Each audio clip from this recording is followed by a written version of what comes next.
नमस्कार, gold spot में आपका स्वागत है। मैं हूं मनीषा गुप्ता और सोने चांदी की कीमतों में आज मजबूती देखने को मिली है। अमेरिका में राहत पैकेज की उम्मीद से सोने चांदी को सपोर्ट है।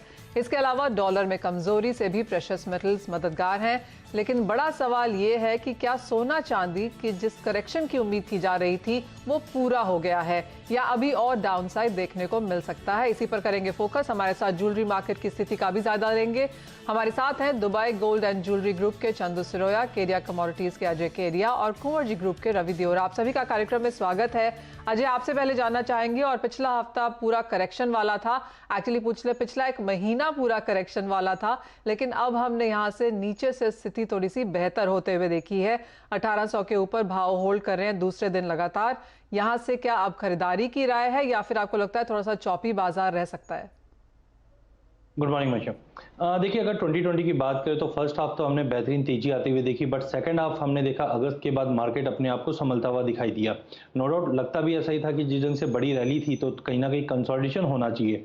ओवरऑल मुझे लगता है दिसंबर महीना हो सकता है एक कंसोलिडेशन फेज का रहे, बट अभी भी जो अगर हम फंडामेंटल्स की अगर बात करें, चाहे रेट कट की बात करें या फिर हम स्टिमुलस की बात करें, ये कहीं ना कहीं गोल्ड को सपोर्ट कर रहा है। इनफैक्ट अगर डॉलर की बात करें, डॉलर में काफी बड़ी गिरावट हमने आते हुए देखी, 91 का भी लेवल ब्रीच कर चुका है, जो सारे फैक्टर्स गोल्ड को सपोर्ट कर रहे हैं। तो ओवरऑल मुझे लगता है जो मंदी थी वो पीछे छूट चुकी है।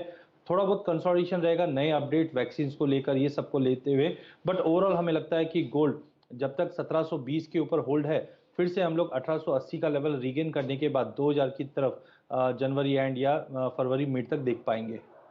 तो अजय, आप ये कह रहे हैं कि यहाँ से अब और गिरावट की उम्मीद नहीं है, रिस्क नीचे में काफी कम है, रिवॉर्ड ज्यादा है? बिल्कुल मनीषा, मुझे लगता है कि जो करेक्शन देख रहे थे पब्लिक, जिस ढंग से बड़ी रैली हो गई थी, वो अब संभलता हुआ दिखाई दे रहा है। और इनफैक्ट दिख भी रहा है कि जिस ढंग से डॉलर में प्रेशर है, स्टिमुलस सामने लाइनअप दिखा रहा है, तो ओवरऑल मुझे लगता है कि इक्विटी मार्केट के वैल्यूएशंस भी काफ़ी ज़्यादा हाई है। अगर कहीं पे भी बड़ा करेक्शन आता है तो कहीं ना कहीं सेफ हेवन बाइंग फिर से गोल्ड में आती हुई दिखाई देगी। जो हम 1920 पे एक पिछड़ता हुआ देख रहे थे, बट अभी 1820-30 पे मुझे लगता है काफ़ी अच्छा है। हाँ, इमीडिएट 1880 का एक रेजिस्टेंस जरूर है, बट ओवरऑल मुझे लगता है कि अगर हम ईयर एंड तक की बात करें तो 1900 का लेवल फिर से रीगेन करते हुए दिखाई दे रहे हैं इंटरनेशनल में। बहुत जोरदार वॉलेटाइल मूव्स हमने यहाँ पर सोने में बनते हुए देखी हैं। इंट्राडे इसी हफ्ते में 1745 तक के स्तर भी देखने को मिले थे और वहां से करीब करीब 1840 तक के लेवल्स हैं। तो $100 की जो रनअप है यहाँ पर बाजार में फिर से बनती हुई नजर आई है। रवि, आप कैसे देखते हैं सोने को भी, और चांदी में भी आप कहेंगे यहाँ पर फिर से खरीदारी की पोजिशन में आना चाहिए?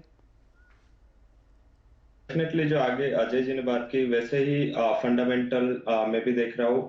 लग रहा है कि थोड़ा शॉर्ट टर्म में प्राइस कंसोलिडेट करे, क्योंकि अगले 24 टू 48 आवर्स में मॉडर्ना को एक वैक्सीन के लिए अपने यूएस से अप्रूवल मिलना है। वैसे यूके एंड यूरोप से भी ये वीकेंड तक ये अप्रूवल आ सकते हैं। मीन्स सैटरडे तक ये प्राइसेस, वैसे फ्राइडे तक ये प्राइसेस शायद रेंज बाउंड रहे, वोलेटाइल रहे, but short term trend definitely positive है। मुझे लग रहा है यहाँ से एक अच्छी रैली की उम्मीद करनी चाहिए।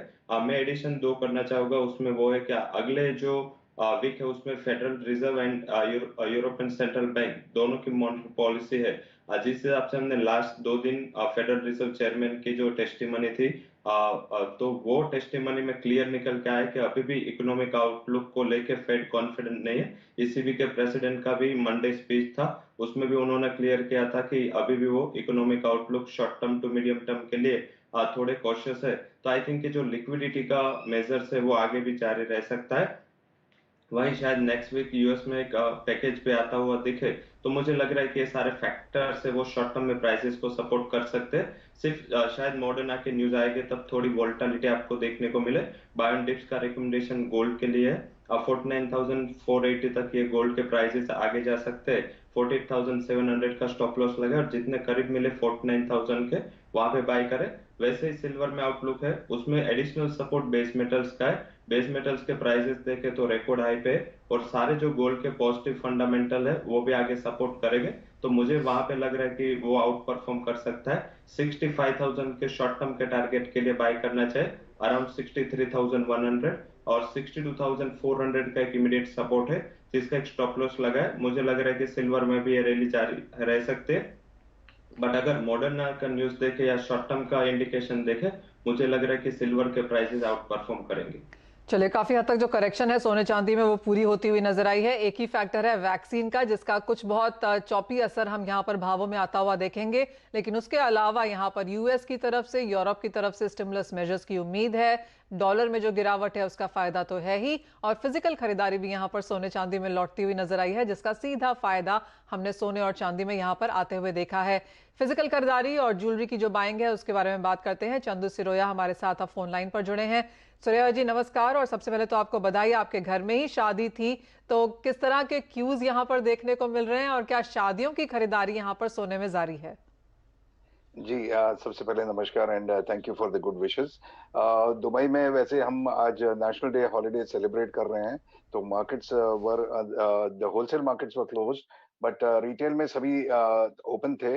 यहाँ पर बहुत अच्छी खरीदारी चल रही है बिकॉज ये जो गोल्ड प्राइस में गिरावट आई थी, ये काफी देर से लोग सोच रहे थे कि जैसे ही कुछ गिरेंगे तो हम वापस लेंगे।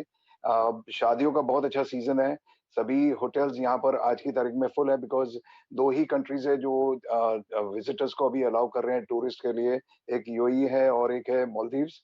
तो दोनों ही जगह पे रश चल रही है। यहाँ पर होटल्स में अवेलेबिलिटी भी नहीं है, बहुत सारी अच्छी होटल्स फुल है।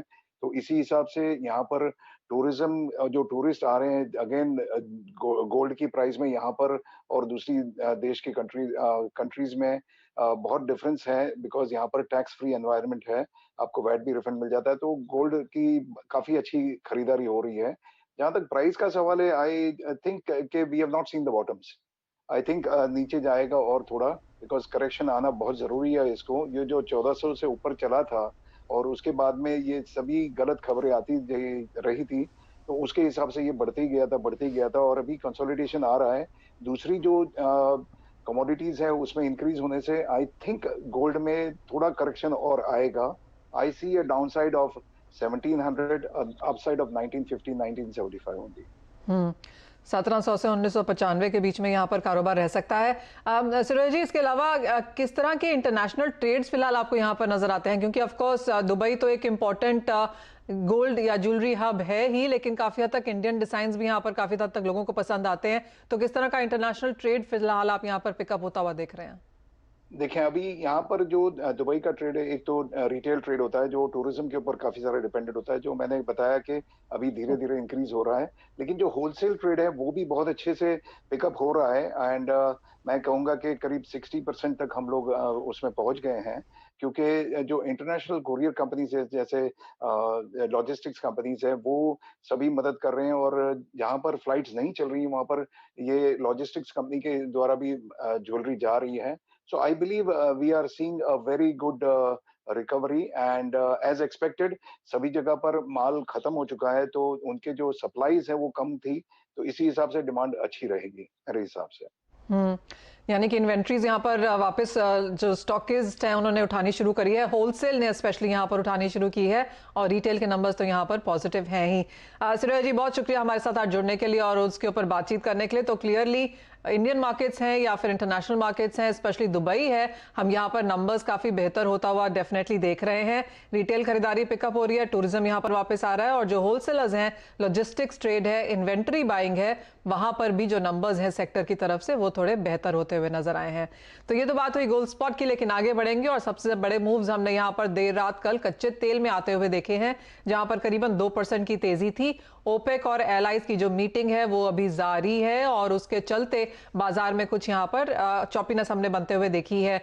यहाँ पर अजय, आप कैसे देखते हैं प्राइसेस को? क्योंकि अगर ओपेक और एलाइज मान जाते हैं कि 7.7 मिलियन बैरल्स प्रतिदिन की जो कटौती है वो आगे जाकर भी की जा सकती है, तो शायद हम यहाँ पर कुछ सपोर्ट लौटता हुआ देखेंगे। लेकिन बाजार को लगता है कि Iraq, Saudi Arabia, Russia, Nigeria, UAE, ये सब कंट्रीज अभी भी टोटली सिनोनिमस नहीं है, अग्री नहीं कर रही हैं 7.7 के लिए, और उस वजह से भावों में हमने वो उठापटक देखी है। बिल्कुल मनीषा, अगर हम देखें तो पहला समझना है कि जितने भी ये ऑयल प्रोड्यूसिंग कंट्री है, पिछले 1-1.5 साल में इकोनॉमिकल कंडीशन खराब हुई है, तो कोई भी नहीं चाहता कि हम फर्दर प्रोडक्शन कट करें और उसका हिट ले। नो डाउट प्राइजेस जिस ढंग से पहले हमने देखा था कि जो ये $40 के करीब था पिछले 2-3 महीनों में, तो ये अटकलें लगाई जा रही थी, बट जिस ढंग से अभी फिर से 45-46 WTI या 48-50 के करीब ब्रांड को आते हुए, तो थोड़ा सा एक डाइजीनेस बना हुआ है। और वैक्सीन के होप की वजह से ये कोई ऐसा कॉल नहीं ले पा रहे, इसके लिए डिसीजन भी हमने देखा एक पोस्टपोन्ड हुआ आज के लिए। तो टाइमिंग वेट एंड वॉच ही पॉलिसी रखनी चाहिए, बट हाँ, ओवरऑल यूएस काफी इंपॉर्टेंट रोल प्ले कर सकता है आने वाले टाइम में। तो टाइमिंग तो मुझे लगता है कि आज का ओपेक का डिसीजन है, उसके लिए वेट एंड वॉच रखना चाहिए। और आज की अगर हम स्ट्रेटेजी की बात करें तो कल का जो फॉलोअप बाइंग है इन्वेंट्रीज को देखते हुए वो कंटिन्यू रह सकता है। तो बाय ऑन ड्रॉप की स्ट्रेटेजी लेके चलिए। क्रूड ऑयल में अपसाइड रहेगा बट थोड़ा लिमिटेड ही रहेगा, तो बाय ऑन ड्रॉप करके चलिए।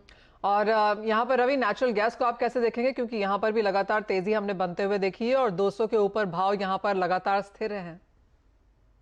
डेफिनेटली प्राइसेस ऊपर है, बट अभी जो नवंबर एंड से जो इन्वेंटरी में ड्रॉ डाउन आता है यूएस में, इतना ड्रॉ डाउन नहीं है। वैसे भी वेदर जो वहां पे थोड़ा इम्पेक्ट भी कर रहा है, तो इस हिसाब से जो भी आज इन्वेंटरी आने वाले उसकी भी एक्सपेक्टेशन है कि कुछ इतना ज्यादा ड्रॉ डाउन इन्वेंटरी में ना देखने को मिले।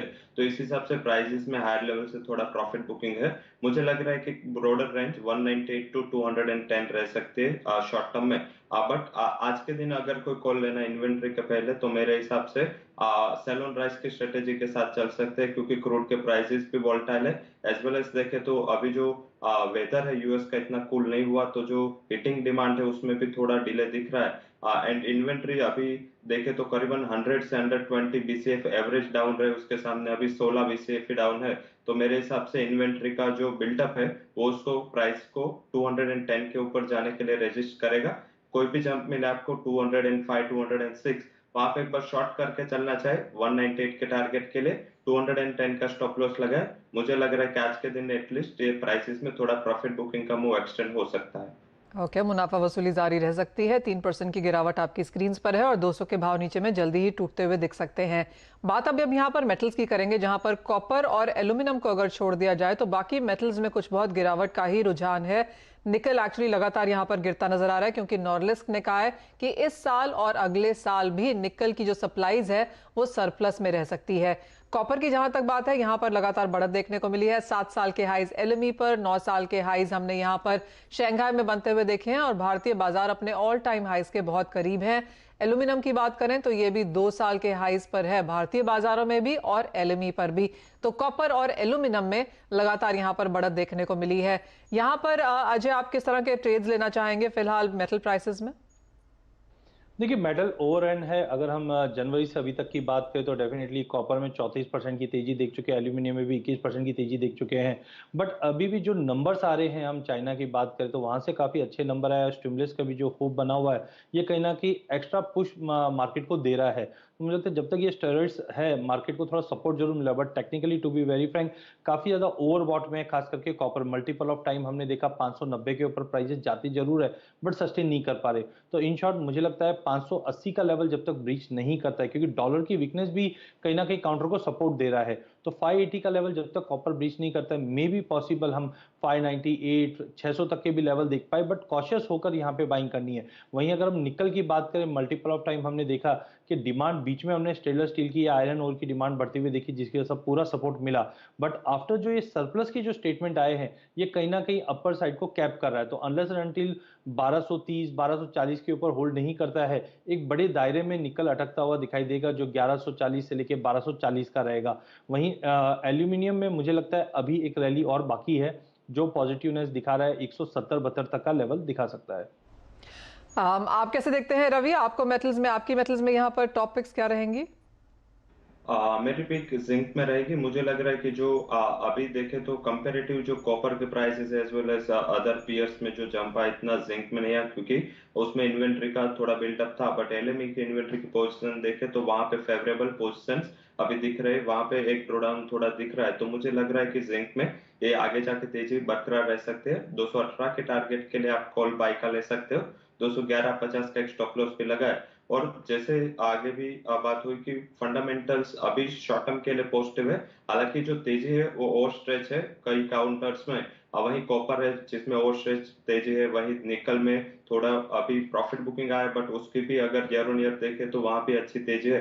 तो वहां पे थोड़ा कोशियस होना है, हायर लेवल पे प्रॉफिट बुकिंग का स्ट्रेटेजी भी आपको करना है। बट जब तक ये वैक्सीन रिलेटेड होप रहेगी, जब तक ये स्टिमुलस की होप रहेगी, आई थिंक कि मंदी नहीं करनी है। बाय एंड डिप्स का स्ट्रेटेजी बेस मेटल्स में रखना है, जिसमें मेरी टॉपिक जिंक रहेगी।